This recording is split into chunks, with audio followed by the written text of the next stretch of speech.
He who gets the last laugh laughs best. Old cliche. I'm going to tell you something more important. He who gets the last word has power. Has the power. The last word is so important. It's important that people know exactly what that means. The Bible says in Matthew 25, down about verse 40. You'll get the King James Version. I want to read that to you, because this will be the last word that billions of people will ever hear from the Lord. And that word is, depart from me, you worker of iniquity, for I never knew you. I was telling my friend at work today that the Lord will say to those people on his right, he'll say, enter ye in, and the ones on the left he's going to say, depart from me. And I said, it's almost like we're getting ourselves lined up ready to go now, because we're calling ourselves lefts and rights, and it's like that all the way around the world. And okay, let's read a little bit of this. Let's start verse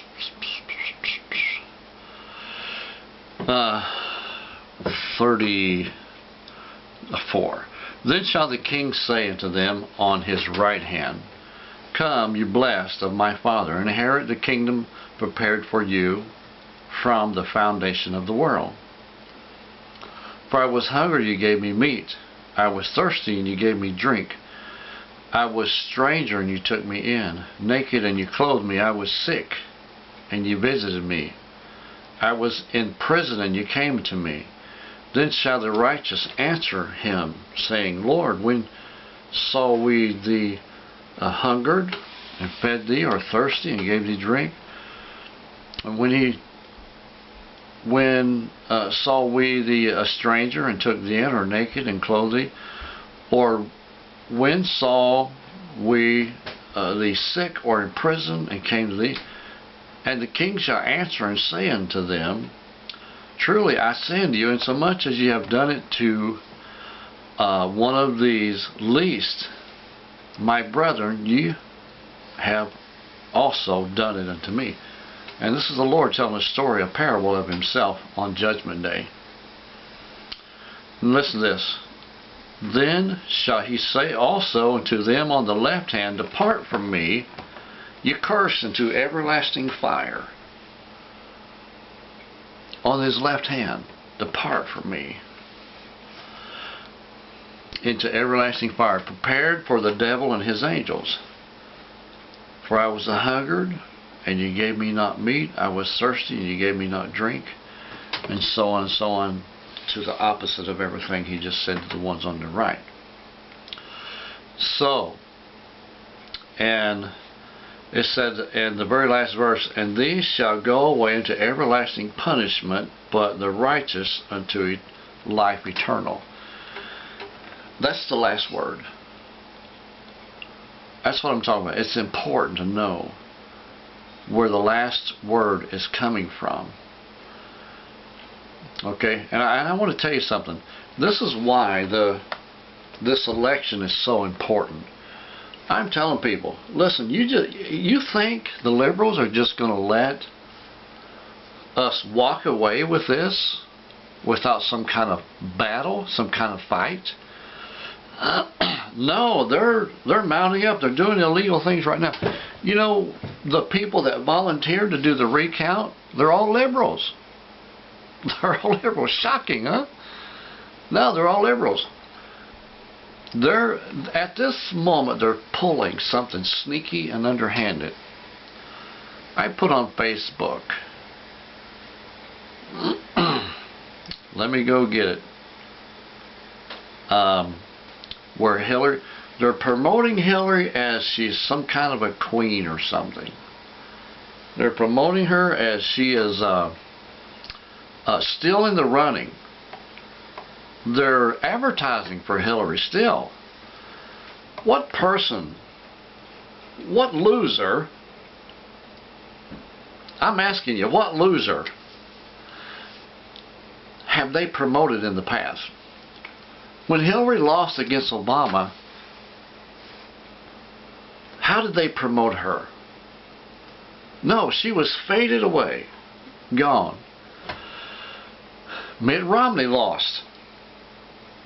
Who promoted him? No, but look at this. They're promoting Hillary. Excuse me. They set Hillary up to do a UNICEF award and did a video. Hillary Clinton surprises Katy Perry to present her with a UNICEF award. The former U.S. presidential candidate presented Katy Perry with the Audrey Hepburn Humanitarian Award for her work as a UNICEF Goodwill Ambassador. Did the lady deserve a reward? Probably. There's 1 million people talking about this on Facebook. It looks to me like it is. About 1 million. It's highly being looked at right now. But this is what I was looking for. Because I'm showing you that the media is still promoting her as if she is getting ready to step up into some high position. And this is what I said. Liberal media is still promoting Hillary Clinton as if she is some kind of queen. I'm telling you folks, liberals have a plan to screw President Trump out of the Oval Office, just as they have been doing to Christian America for the past 50 years. If I'm wrong, Hillary Clinton should be president, Armani jacket and all. Because if I'm wrong, man, you know what? I'm really confused. If I'm wrong about this, I'm really confused. But I'll tell you something else. There's a lot of people out there that's a lot more confused than what I am, because I'm telling you, this is going to happen. There's way too much hanging on this next president for it not to happen. You hear what I'm saying? Way too much hanging on this next president for it not to happen. And this is why. This is what's hanging on it. The Supreme Court. The next 5, probably the next person that takes the Oval Office will maybe have a chance to pick the next 5 Supreme Court justices. Maybe 5. 4, 3 for sure. 4, maybe 5. Okay, and this is what you're talking about right now. Yeah, this one was the one that's being it wasn't Hillary. It was the Supreme Court justices being talked about over 1 million on Facebook right now. Okay, Washington. It says a divided U.S. Supreme Court struggled on Wednesday with how to resolve a dispute over whether immigrants detained by the U.S. government, these are people that cross our borders illegally. That's who they're talking about. For more than 6 months, while if they should be detained by the U.S. government for more than 6 months while deportation proceedings take place, should be able to seek their release. Well, if they are, if they release them, you know, why capture them? But this is what they're doing. It's the liberal way or it's the conservative way. And he who gets the last word, that's what I'm saying, he who gets the last word has power. See, it doesn't really matter who's president if they have the majority on the Supreme Court. That's why the one particular Supreme Court justice suddenly died. You know what I'm saying? And they thought since Obama was in there, one of the last things they could do is they could get the majority. It would be 5-4. They would have the majority of the Supreme Court. But lo and behold, nobody would approve him because of that would have threw everything way off balance. So, and besides, you know, with the new president coming.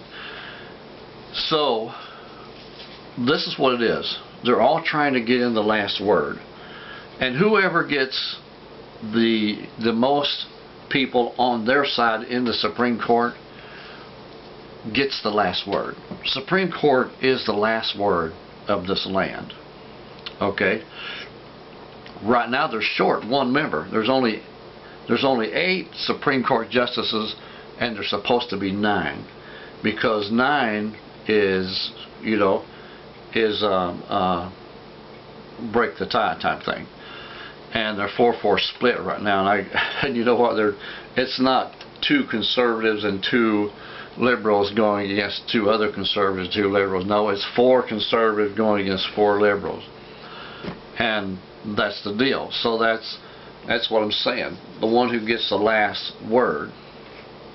And that's why I'm saying right now that something very, very illegal is going on in the recount in Michigan right now. Something very, very illegal is going on with the recount in Michigan. And you can bet somewhere about December 12th or 13th, somewhere along that week, sometime not too long before the 19th. The earlier the better for liberals. And that's why I'm saying about the 12th that they're going to try to shaft America. And you know what? They're so used to it. They're so used to it. They're so used to getting their way. They took prayer out of our schools. We did nothing. Didn't even put up a fight. They taxed the church. We did nothing. Didn't even put up a fight. Congress shall make no law. Our Constitution says Congress shall make no law concerning a religious establishment. They've got our churches taxed, and we're doing nothing about it. If we say, well, we're gonna talk about anything we want to, you can't. You can't talk about anything you want to. You got to talk about God only, or else you're going to get taxed. And that's the way the law is right now. But the Constitution says you shall make no law concerning a religious establishment, meaning the Christian church, the one that our Bible talks about, that Christian, the one that our Constitution is based on, that Christian church. And they took our 10 Commandments out, and we did nothing. Madam Marie O'Hare was held as a queen for a long time because she was head of the atheistic organization that hindered Christian America for years, and the liberal media upheld her and praised her, and just now, when a couple of weeks or a week or so ago here, when the Cuban president was he died. Fidel Castro died. The liberal media act like he was some kind of a great king or something, and the Cuban people in this country knows exactly what kind of dictator he is. They had to escape for their lives to run away from him. But that's the kind of thing that the liberal media is proposing. Those kind of things. And that's what I'm saying. See, so he who gets the last word has power. And even if the last word is shut up, you know, if the last word is shut up, and that's when you're in court, when you say this person done that, and if there is no answer, the judge automatically thinks, well, this person must have done that because he didn't deny it, and so he got the last word. So that's what the struggle is all about, and that's what's going on right now. And I want to reiterate on what I said before. There will be a military action in the transition of this presidency. There will be a military action in the transition of this presidency. It will come down to this last week, more than likely, December the 12th, and the week and a half, whatever it is there.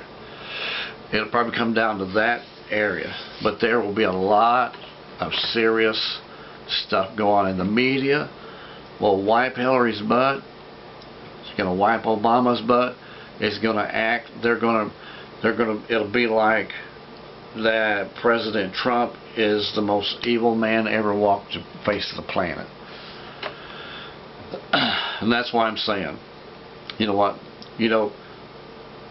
Trump, he has relented on saying he's going to put Hillary away, and the attitude that he had, he didn't say that he's not going to, but the attitude that he had, and it's like David with the sword out, and all of a sudden David stops, and like, do I really want to cut this giant's head off?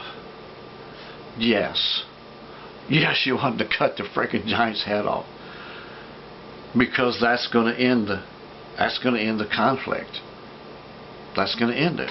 That's going to shut their mouth. That's going to cause the heart of the enemy to melt. That's going to cause God's people to stand up and to reach out and take a hold of the reins and start guiding this country again. God bless you. Thank you for joining me. See you next time. Another great message across in the middle ministry.